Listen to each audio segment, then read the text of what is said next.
Pool మకాన snack లాగా ఎలా తయారు చేయాలో చూద్దాం. దీనికోసం మనం సింపుల్గా ఇలా పూల్ మకాన ప్యాకెట్ దొరుకుద్ది. ఒక స్పూన్ నెయ్యి వేసి ఆ ప్యాకెట్ పూల్ మకాన అందులో వేసి క్రిస్పీ అయ్యేదాకా లో ఫ్లేమ్లో పెట్టి ఫ్రై చేయాలి.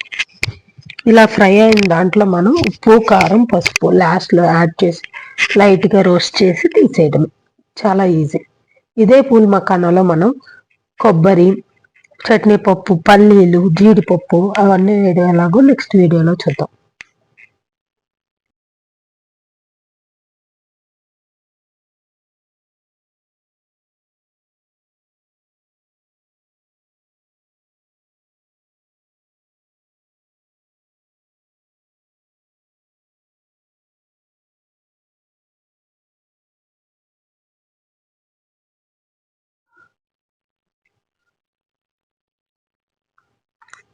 కారం ఇవన్నీ వేసిన తర్వాత ఎక్కువసేపు వేపకూడదు.